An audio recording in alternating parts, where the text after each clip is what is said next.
I came across a child in JS2 that cannot write her name. She can't even spell come, C-O-M-A. She can't even spell it. And I began to wonder, how was such a child able to make it to JS2? Like, how was such a child able to pass through primary school to primary 6, wrote common entrance, and enter JS1 and to JS2? I was wondering.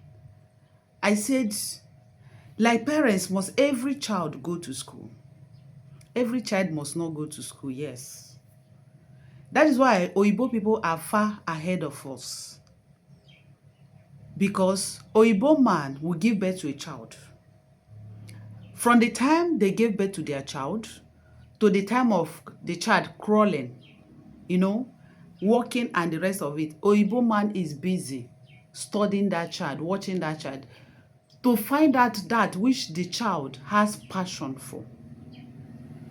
Because at the infant early stage of a child, this child begin to exhibit certain characters, certain traits, showing interest in certain things and not showing interest in certain things. That is when Oyibo people study their children.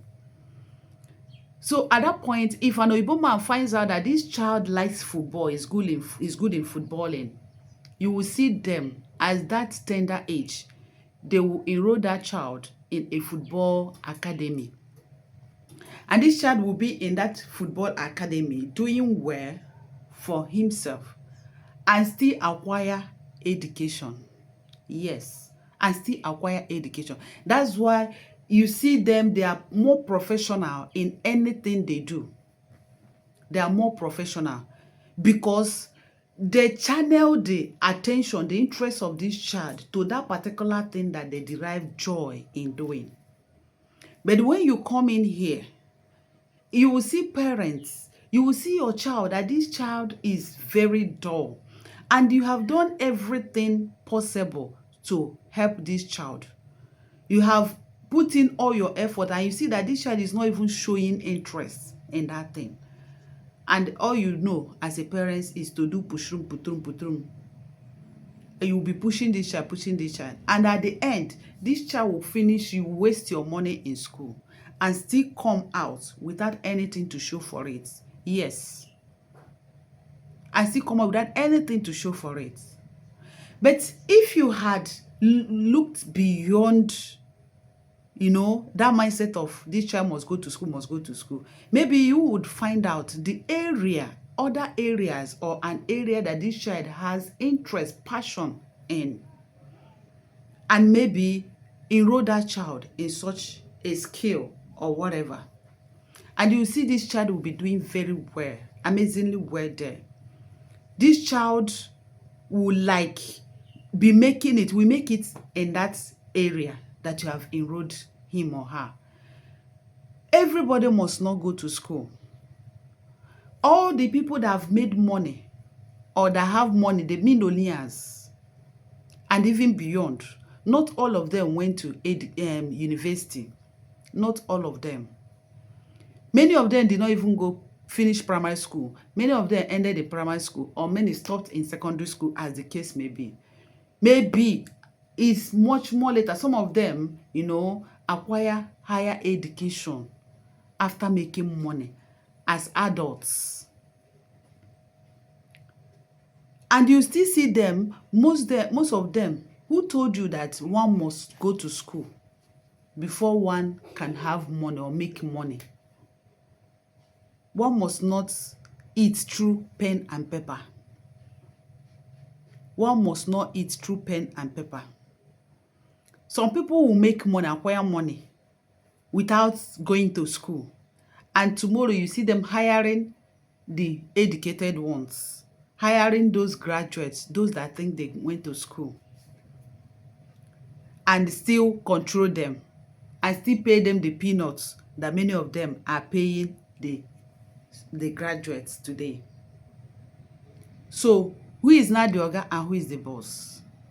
Instead of all of this educational nuisance that many parents are constituting out there? Is it not better you look beyond your nose? You see beyond your nose.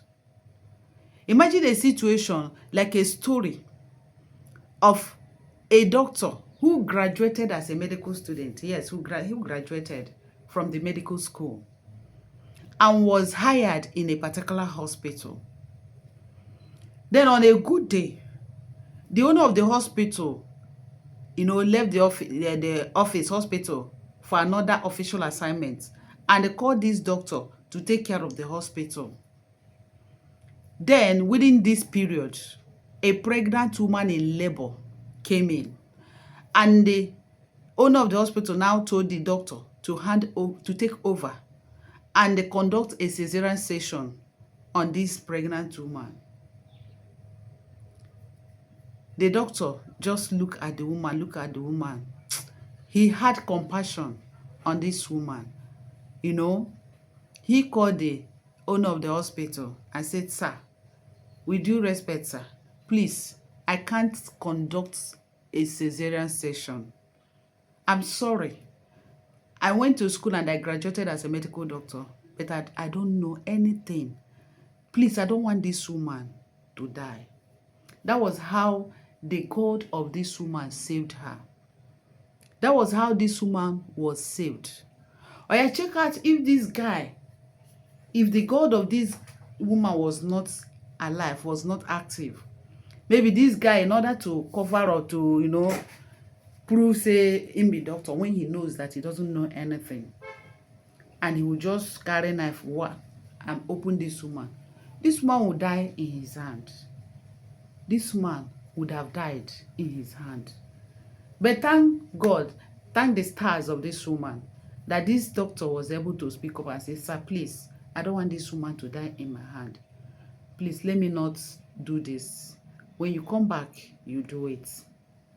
It's one of those things. These are the dangers of all of these things some parents do.